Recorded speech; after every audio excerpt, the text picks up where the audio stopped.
Meus irmãos, é o domingo de Tomé.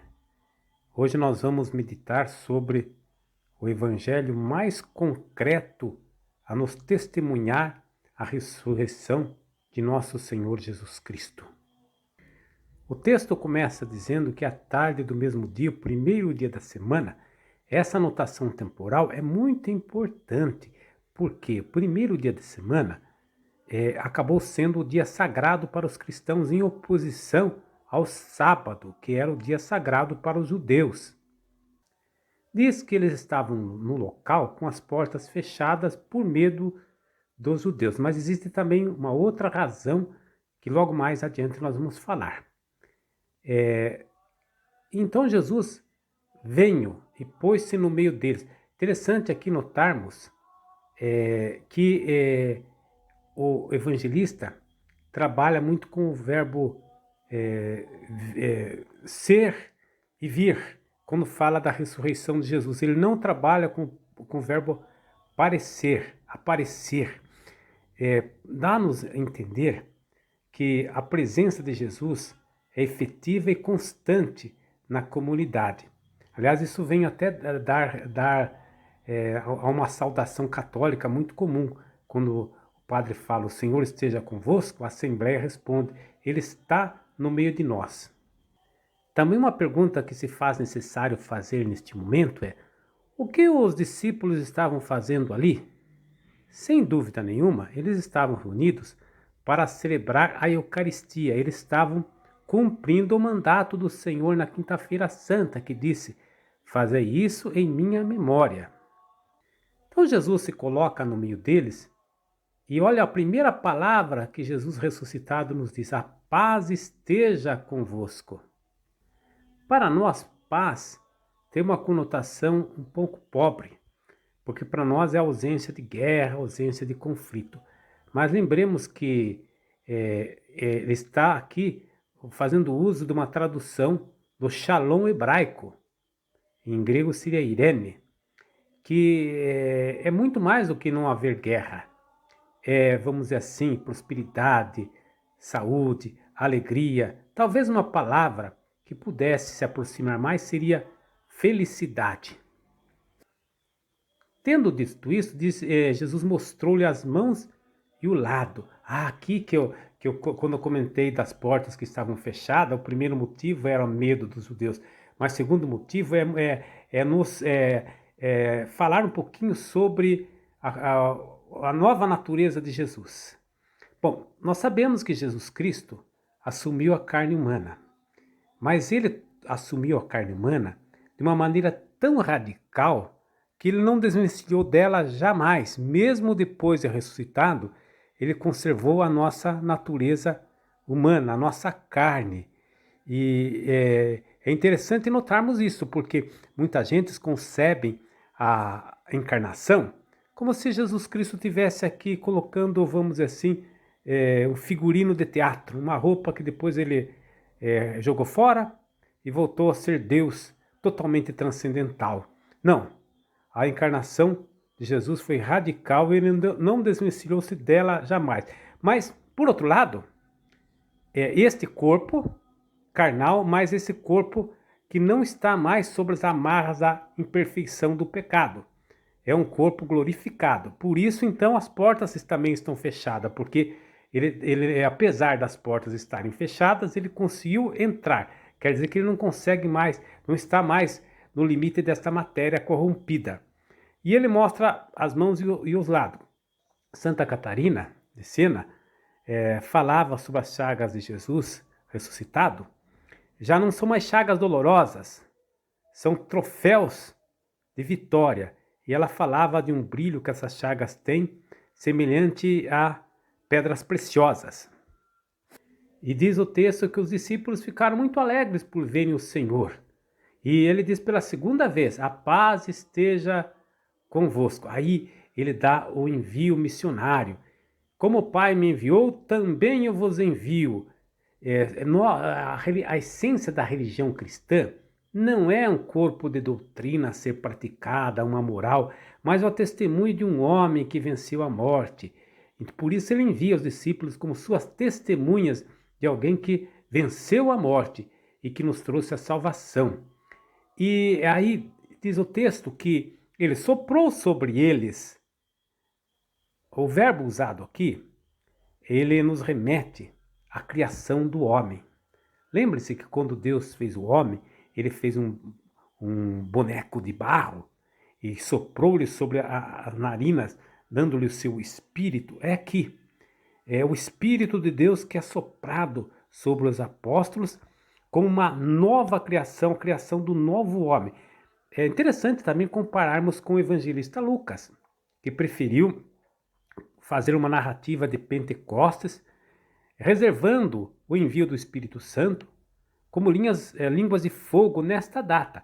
Já João prefere colocar o envio do Espírito Santo como um dom do ressuscitado, e já de imediato, quando o ressuscitado aparece, ele já nos comunica o dom do Espírito Santo. Ele diz assim, depois de dizer receber o Espírito Santo, a quem perdoardes os pecados, seriam perdoados, e a quem os quais retiverdes, seriam retidos. Na doutrina católica, desde Trento, desde o Catecismo Romano, é aqui a fundamentação para a instituição do sacramento da confissão. Alguns comentadores dizem que não é bem isso, mas não vem a caso. De fato, a Igreja usa esta passagem para fundamentar o sacramento da confissão. O texto nos vai falar agora de uma outra personagem que não estava presente na primeira aparição. É também membro dos 12. O nome dele é Tomé. É preciso aqui abrir um parêntese e nós recordarmos que Tomé tem má fama dentro do mundo cristão, como sendo aquele discípulo incrédulo, que duvidou. Mas outros tipos de leituras são propostas. É difícil você ter vamos dizer assim, uma interpretação já decisiva, porque vocês sabem que as palavras valem menos do que a maneira que são ditas. 7% da comunicação se deve ao discurso, às palavras. Tudo mais é a expressão de voz, a musicalidade, a gesticulação, a fisiologia. Infelizmente, nós não temos mais aqui o apóstolo João para nos contar, e nós não sabemos o andamento dessa descrição, e ficamos só com as palavras. Mas será que, de fato, a intenção aqui de João é apresentar Tomé como um grande incrédulo? Ou será que a dúvida de Tomé não é uma dúvida meramente, vamos dizer assim, circunstancial, ou aquela dúvida da expectativa? O crente que vai, vamos dizer assim, se alegrar em confirmar a sua fé? Ou será que também não é uma dúvida meramente metodológica? Seria Tomé, então, um homem de mentalidade moderna, que não acredita em testemunhos sem comprovação? Bom, de qualquer forma, tem algumas coisas que nos chamam a atenção. Primeiro, que ele dá o apelido para Tomé de Dídimo, e traduz aqui como gêmeo. Gêmeo de quem? Dá a entender que ele é gêmeo de Jesus. Porque quando teve aquela narrativa de Lázaro, a ressurreição de Lázaro, vocês lembram? E lembram que foi Tomé, com coragem, quando Jesus falou, vamos para Jerusalém. E Tomé que falou, olha, vamos lá para morrer com você. Diferente de Pedro, que diz, eu morrerei por você, e depois saiu correndo. Outra coisa também que não se encaixa, se fosse realmente o objetivo de João expor um ensinamento sobre um apóstolo incrédulo, não se justificaria a profissão de fé que vem no final, que ele diz, meu Senhor e meu Deus, no desfecho. Ora, nenhum outro lugar do Evangelho você encontra uma profissão de fé assim tão explícita. O único texto que fala que Jesus explicitamente é chamado por alguém de Deus, meu Senhor e meu Deus. Ele foi chamado de Filho do Homem, foi chamado de Senhor, foi chamado de uma série de coisas, mas Tomé chamou ele de Deus. Então é a profissão de fé mais efetiva e decisiva do Novo Testamento. Bom, o texto deixa claro para a gente que Tomé não viu o Senhor porque ele não estava no dia da Eucaristia. Aí já é um outro ensinamento que João quer nos passar, dizendo que o lugar privilegiado para nós experimentarmos o ressuscitado é justamente a celebração eucarística. É ali que ele se manifesta de maneira mais concreta. Bom, aí tudo acontece mais ou menos como a primeira aparição. Ele se mostra presente e manda Tomé colocar a mão no seu lado e o dedo no buraco dos cravos de sua mão. E veja aí, é interessante isso tudo, porque é o testemunho também da ressurreição mais concreto que estamos, porque as outras ressurreições que aparecem, as outras narrativas, podem dar margem que se trata de uma aparição, um espírito, um fantasma, mas aqui não, é carne e osso que está ali presente. Então ele tocou, ele viu, ele falou. Então a narrativa, como eu já chamei a atenção no começo, a narrativa mais concreta da ressurreição de Jesus.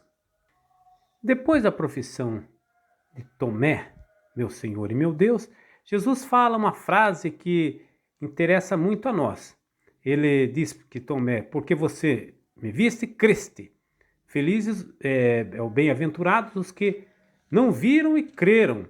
Isso aí vai nos remeter a nós também. Por quê?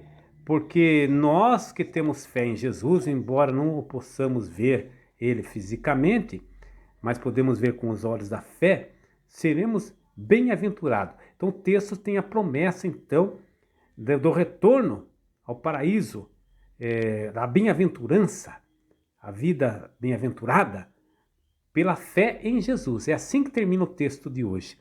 Amém.